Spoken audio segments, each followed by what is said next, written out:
Now we are about to have a real treat. Our moderator, Dean Mary Lou Bielek, is of the CUNY Law School, is going to moderate a panel on the importance of inclusion and diversity in business and in life. But we do have she has some wonderful guests. Now, Dean Bielek has a distinguished background in issues of equity in the law. And in fact, the CUNY School of Law, if you care about equity and justice, do consider a law degree at CUNY, because it's the highest ranked law school for justice and human rights. So anyway, congratulations on that, Dean Bielek. And Diane Ashley is a lifelong friend of mine who has a distinguished career in business. She's one of the pioneers and definers of the concepts of diversity, equity, and inclusion. And she has worked at major banks and other companies. And then what can I say about our wonderful Assembly member, Rodnise Bichotte, because she's an unusual politician. She's not only someone who is an elected official, she has a background as an engineer. So she has obviously been a pioneer, because it hasn't been easy for women or Black Americans to get into engineering schools. And now that's changing very rapidly. CUNY's engineering school up at City College is an example of a wonderful, diverse school. But anyway, these are very brief introductions, because their full bios are all on the conference page. So do refer to them. And without further ado, let me turn this over to our wonderful Dean, Mary Lou Bielek. Thank you, Dean Pearl. Good morning. How is everybody? So just quickly, are there any future lawyers out there in the audience? If you want to use law in the service of human needs or to make social change, CUNY's Law School is the right one for you. And please shoot me an email, any of you, if you want some support on that path. And now I'm excited for you to hear from Diane Ashley and Assemblywoman Bichotte some of their thoughts about diversity and inclusion. And let me start with this question, and I'm going to direct this question first to Assemblywoman Bichotte. And the question is really, even though the three of us and those people in the audience are different ages, we're all coming into our own. We all came into our own at a time when it's difficult for women to achieve positions of leadership. Yet you both achieved positions of power and influence. So this question is just, what was your path? Where did you start? What made you want to lead? What were some of the obstacles you had to overcome? And what is it about you? What talents and characteristics do you think led you to your success? So Assemblywoman Bichotte. Well, first of all, good morning. We're still morning, right? I am really happy to be here. I want to thank CUNY and the Council of Presidents Women Leadership Initiative Committee for hosting this event. And I want to acknowledge you, moderator, Dean Mary Lou Bielek. Thank you for having me. Thank you, Mary Pearl and Diane Ashley for being here and introducing me. I really am excited to be here to talk about my career path and also my, the challenges. Most of all, I certainly want to recognize all the students in the audience who aspire to a bright future. There are many faces, many current and future leaders and entrepreneurs in this group, so really excited. But first, just reiterate, I am Assembly Member Rodnise Bichotte. I represent parts of Brooklyn, the 42nd Assembly District, which includes Flatbush, East Flatbush, Midwood, and Dittmas Park. For many of you who live in Brooklyn, I'm in the most center part of Brooklyn. And I want to say that my path to public service was not a traditional one. I am also the Brooklyn Democratic Party chair, which is something that I recently got into this year. I can tell you a little bit about my path. So before I ran for office, as you mentioned, I had different careers. I worked as a math teacher. So I did have a Bachelor of Science in mathematics.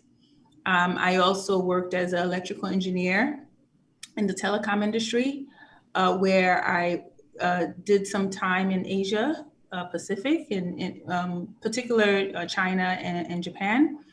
And then I decided to get a master's in electrical engineering.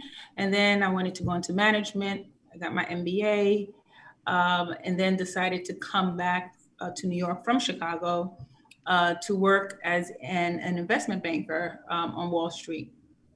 And I have to say, what enabled me to transition careers was having an excellent educational background, which is something that I have to say, my upbringing had a lot to do with it. Household, my mother, my father always said that our real value in the Haitian American culture was education. And my mother taught me that I should be able to use all my fingers. So, have multiple jobs, be able to do as much as you can. And which means really having a broad skill set.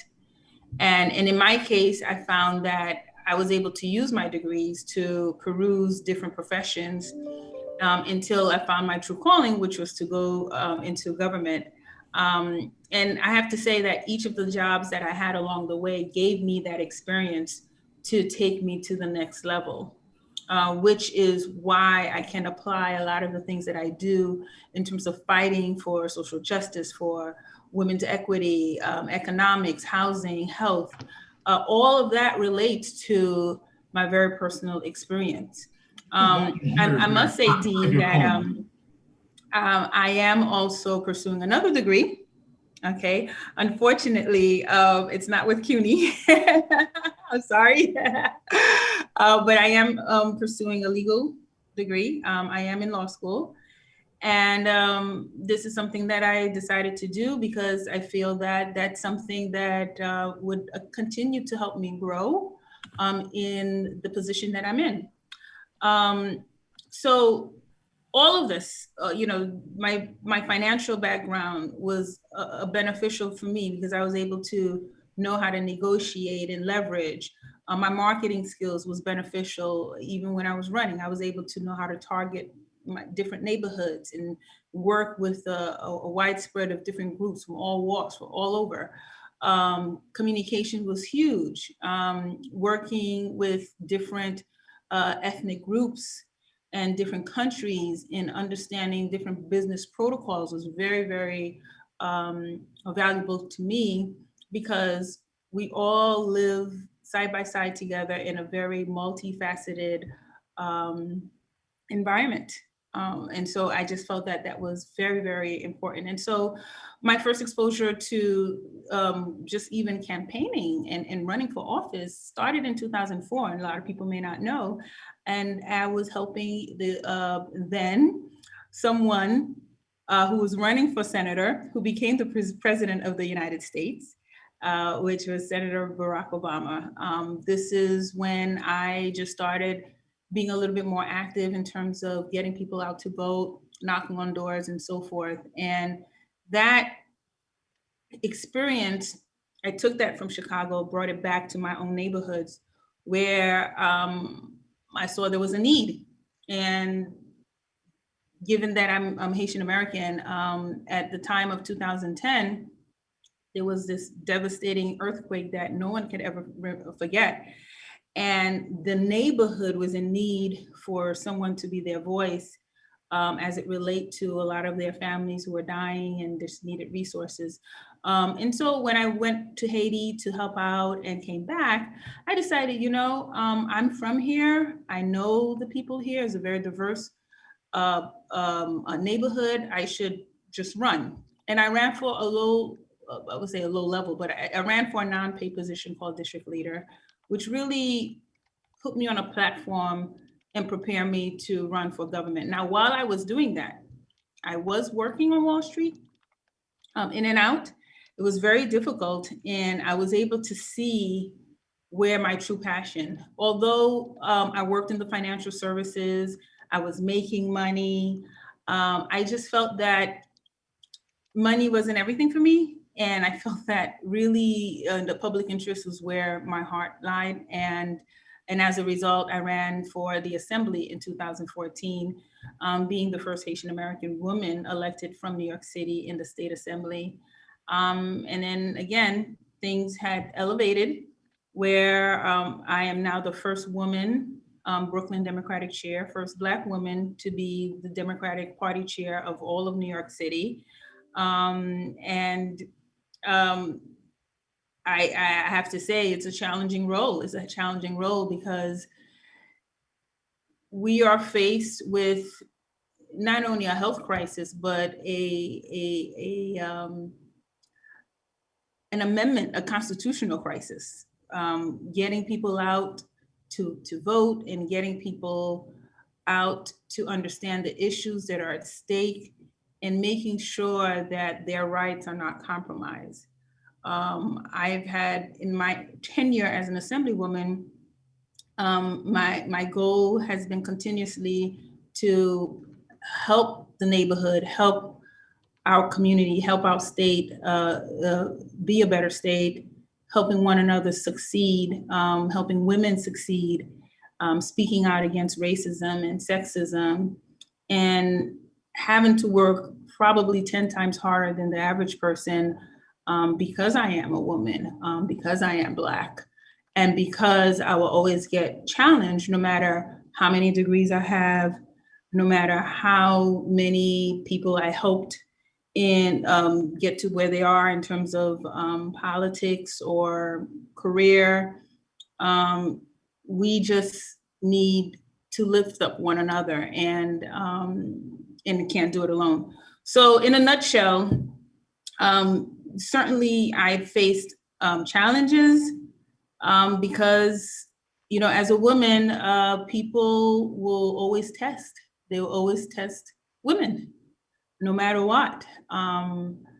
Good thing about the strength that we have is that we are very nurturing, we're very organized, people who can take on a lot of burden, because that's been our role for a very long time. And then now we can take those skills into the workplace, into the community, into government, into corporate America. So it's been a challenge, but it's been a good journey, ups and downs, and I'm very proud to have come this far.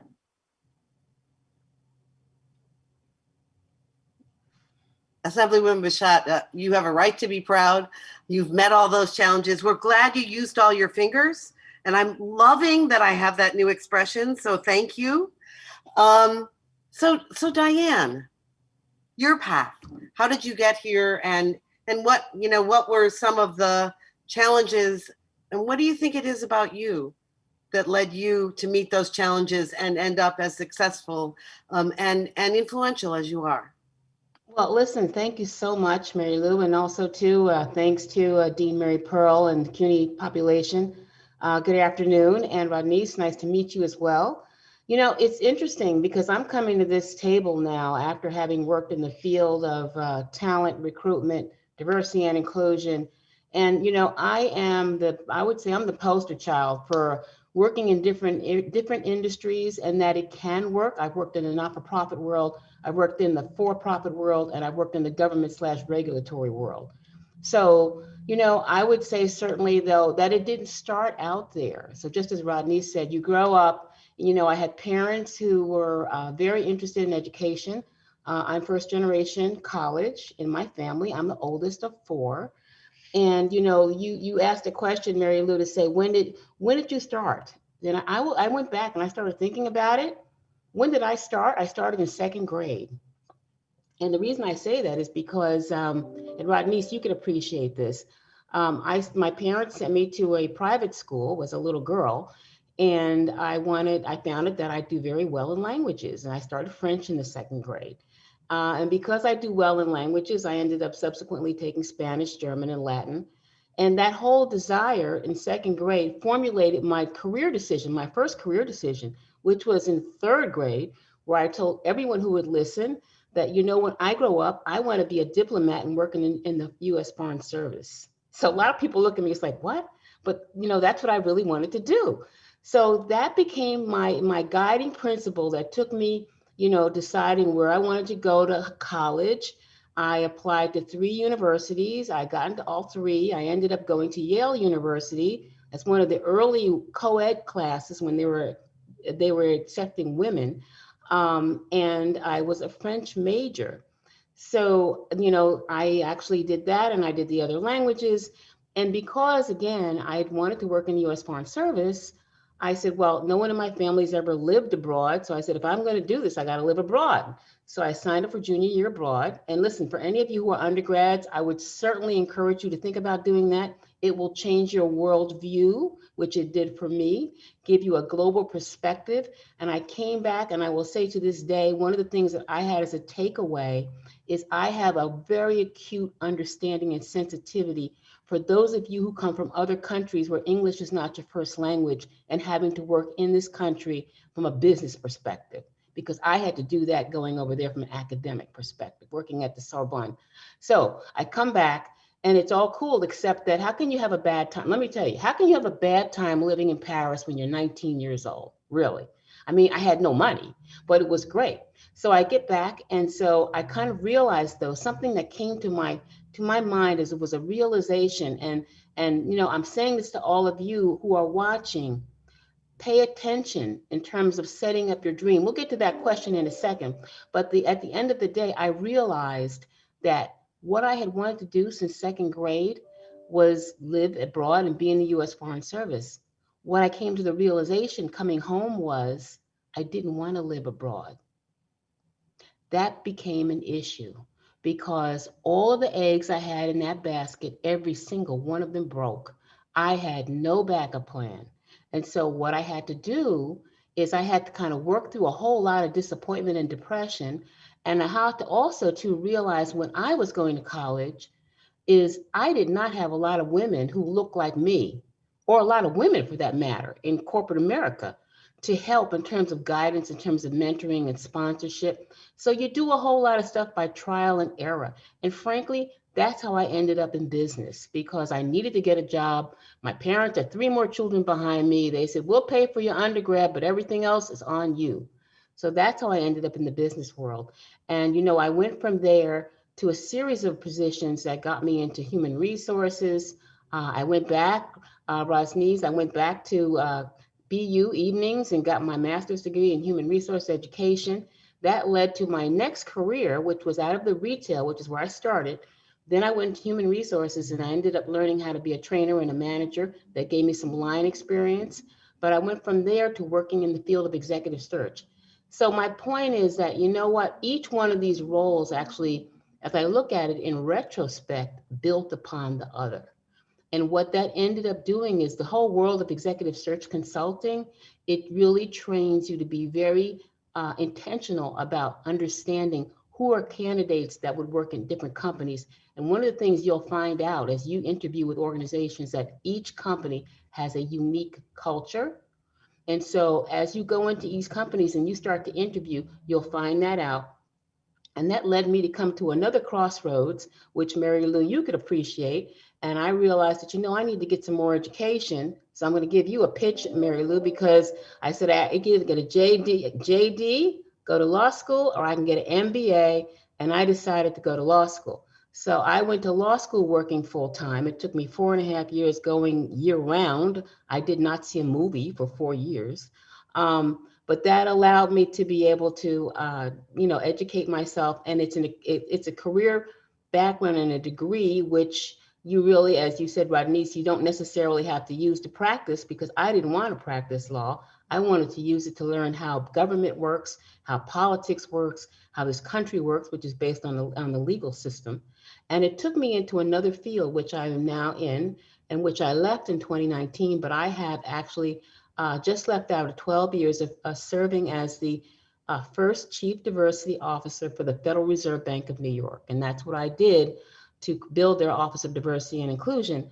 And when the Dodd-Frank bill passed under President Obama in 2010, I added responsibilities and became the director of the Office of Minority and Women Inclusion. I'm going to pause right there and certainly go to your next question, Mary Lou. Thanks, Diane. And I'm glad you figured out a way to scramble those broken eggs.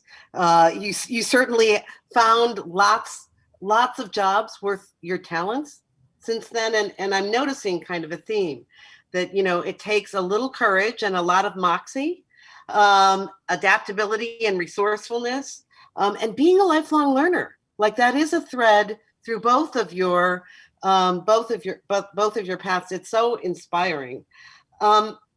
So I want to shift a little bit because we live at a time when more and more people realize that the fact that women and people of color and others have been marginalized and disrespected is not the result just of individual prejudice, but there are systemic and institutional forces that have worked against women having the opportunity to thrive and become leaders. So I'm wondering, Assemblywoman Bichat, what do you think some of the systemic and institutional forces are that have worked against women and women of color in particular? And what are some of the systemic and institutional changes we could make that would make a big difference?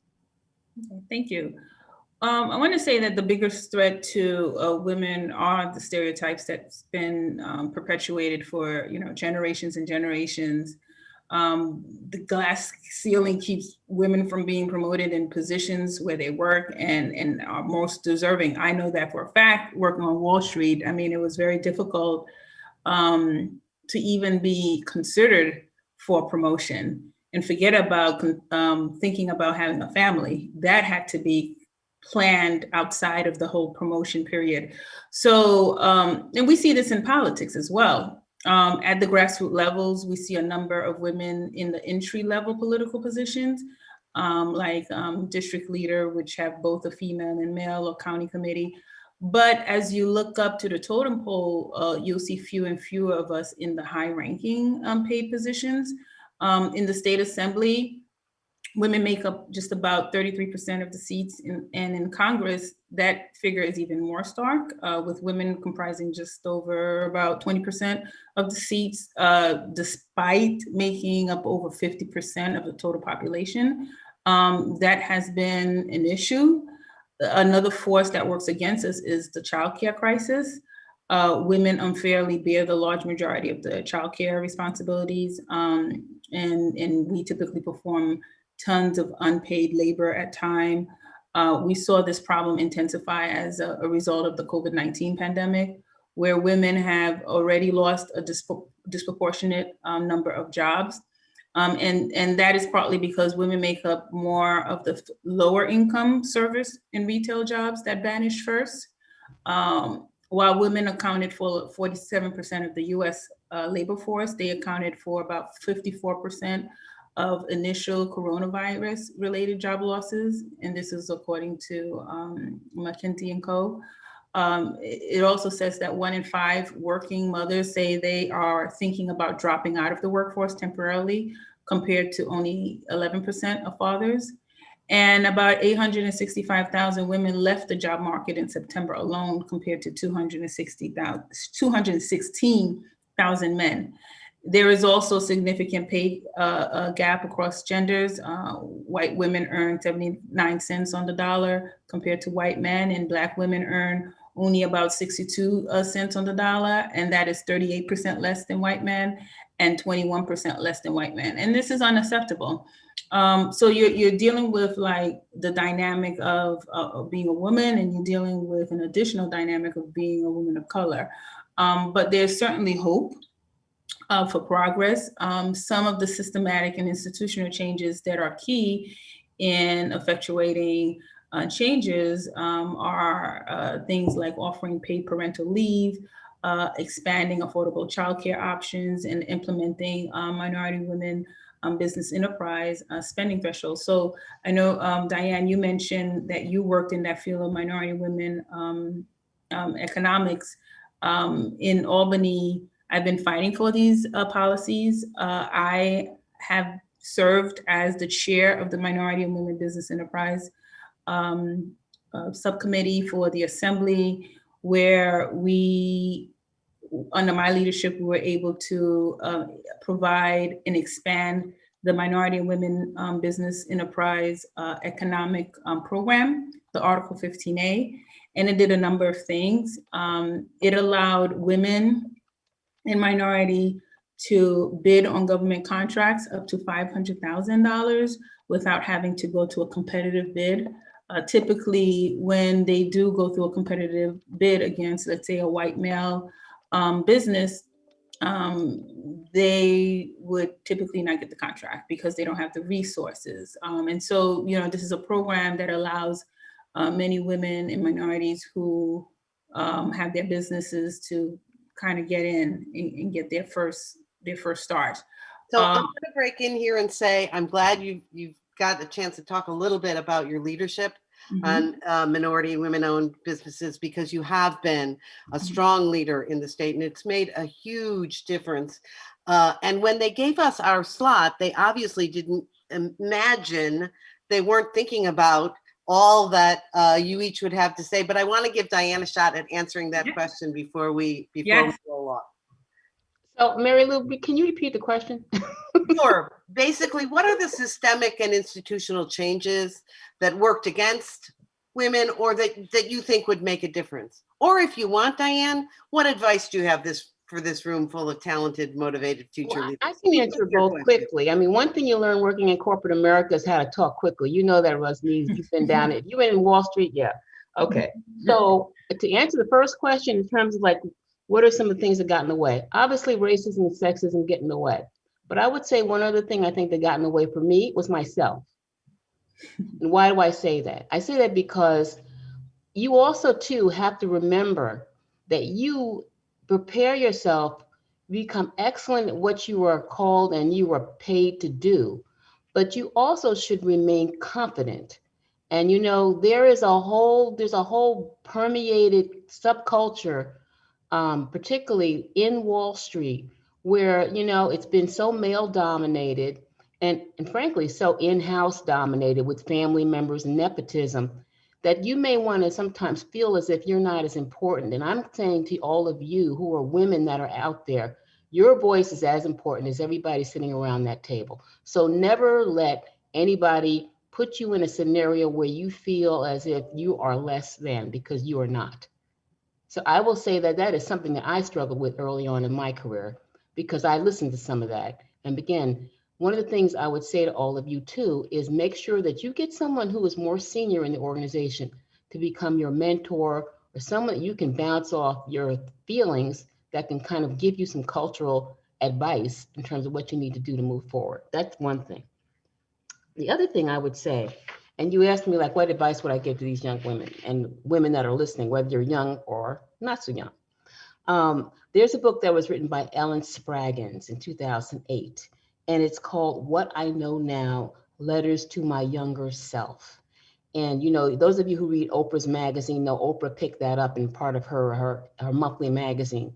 And what it is basically a series of conversations and reflections and revelations that she's come to along the way. I did that for myself a few years ago. But, as I think about it, what would be the advice I'd give to all of you who are starting your careers, who may be mid-career?